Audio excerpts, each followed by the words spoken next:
সাগর। নামটা সাগর হলেও তার জীবনটা ছিল একটা বদ্ধ, স্থির জলাশয়ের মতো। তার ভেতরে প্রতিভার কোনো কমতি ছিল না। সে স্বপ্ন দেখত একদিন সে একজন দক্ষ ওয়েব ডেভেলপার হবে, তার বানানো ওয়েবসাইটগুলো ইন্টারনেটের দুনিয়ায় ঝড় তুলবে। কিন্তু তার স্বপ্ন আর বাস্তবের মধ্যে দাঁড়িয়েছিল এক বিশাল দেয়াল, যার নাম অলসতা। সাগরের দিনগুলো শুরু হতো দেরিতে। অ্যালার্মের শব্দ তার কানে পৌঁছাত, কিন্তু তার শরীরটা যেন বিছানার সাথে আঠা দিয়ে লেগে থাকত। ঘুম থেকে উঠে ঘণ্টার পর ঘণ্টা কেটে যেত মোবাইল স্ক্রিনে। নতুন কিছু শেখার বদলে সে ডুবে থাকত অন্যের জীবনের আপডেটে। তার কম্পিউটারের ফোল্ডারে ওয়েব ডেভেলপমেন্টের অনেক টিউটোরিয়াল ডাউনলোড করা ছিল, কিন্তু সেগুলো খোলার ইচ্ছেটাই তার হতো না।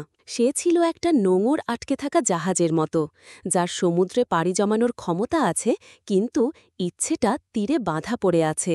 তার বন্ধুরা নিজেদের ক্যারিয়ার নিয়ে এগিয়ে যাচ্ছিল। কেউ চাকরি পেয়েছে, কেউ ফ্রিল্যান্সিং করে নিজের পায়ে দাঁড়িয়েছে। তাদের সাফল্যের খবর সাগরের বুকে কাঁটার মতো বিঁধত। সে নিজেকে প্রশ্ন করত, আমার কি নেই, কেন আমি পারছি না? উত্তরটা সে জানত, কিন্তু মানতে চাইত না। তার সবচেয়ে বড় শত্রু বাইরে কেউ ছিল না, ছিল তার নিজের ভেতরেই। একদিন তার বাবা তার হাতে একটা পুরনো, বন্ধ হয়ে যাওয়া হাতঘড়ি দিয়ে বললেন, সাগর, এটা আমার বাবার দেওয়া ঘড়ি, অনেক দিন ধরে বন্ধ হয়ে আছে। শহরের শেষ মাথায় একজন ভালো কারিগর আছেন, জামান চাচা, ওনার কাছে নিয়ে যেত, যদি ঠিক করা যায়। বাবার অনুরোধ ফেলতে না পেরে সাগর অনিচ্ছা সত্ত্বেও বেরিয়ে পড়ল। জামান চাচার দোকানটা ছিল একটা আশ্চর্যের জায়গা। ছোট ছোট যন্ত্রাংশ, কাঁটা, স্প্রিং, সব কিছু নিখুঁতভাবে সাজানো। পুরো দোকান জুড়ে শুধু টিক টিক শব্দ, যেন সময় নিজেই কথা বলছে। সাগর ঘড়িটা জামান চাচার হাতে দিল। বৃদ্ধ কারিগর ঘড়িটা হাতে নিয়ে খুব মনোযোগ দিয়ে দেখলেন। তারপর সাগরের দিকে তাকিয়ে বললেন, এই ঘড়ি তো বন্ধ, কিন্তু এর ভেতরের সব যন্ত্র ঠিক আছে। শুধু কয়েকটা জায়গায় জং ধরেছে আর তেল শুকিয়ে গেছে। একটু যত্ন নিলেই আবার আগের মতো চলবে। বৃদ্ধের কথায় কি ছিল কে জানে, সাগরের হঠাৎ করেই নিজের কথা মনে হল। সে আনমনে বলে ফেলল, চাচা, আমার জীবনটাও তো এই ঘড়িটার মতো হয়ে গেছে।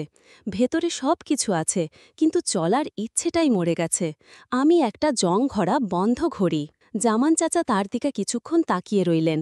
তারপর একটা ছোট্ট স্ক্রুড্রাইভার দিয়ে ঘড়ির ভেতরের একটা ক্ষুদ্র যন্ত্রাংশ দেখিয়ে বললেন, এই যে ছোট্ট চাকাটা দেখছ, একে বলে গিয়ার।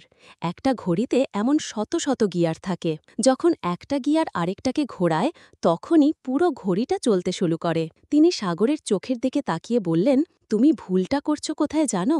তুমি একবারে পুরো ঘড়িটা চালিয়ে দেওয়ার কথা ভাবছ। তুমি ভাবছ একদিনেই একজন বড় ডেভেলপার হয়ে যাবে। এই বিশাল চিন্তাটাই তোমাকে পাথরের মতো ভারী করে দিচ্ছে। তিনি আরও বললেন, বাবা, সফলতার রহস্য রকেট সায়েন্স নয়। সফলতার রহস্য হল এই ছোট গিয়ারের মতো।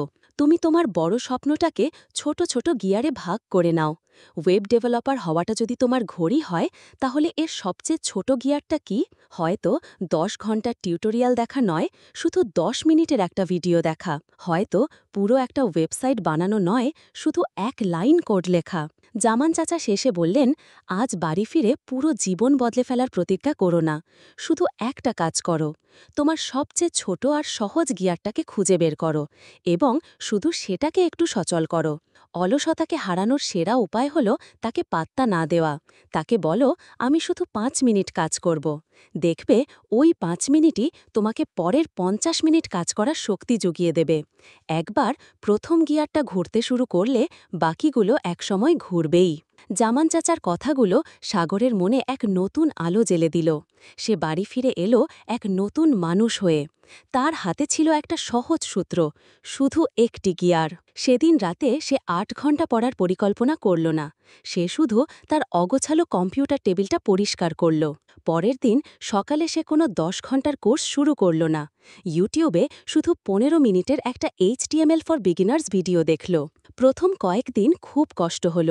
মন বারবার বলতো, এতে কি হবে, ছেড়ে দাও।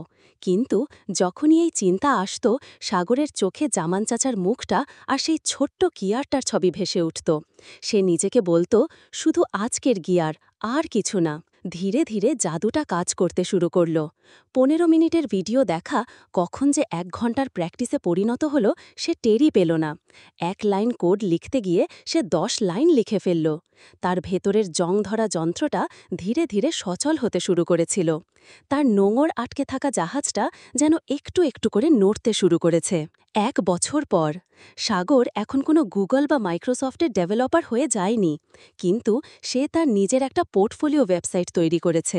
সে ছোট ছোট ফ্রিল্যান্স কাজ পেতে শুরু করেছে।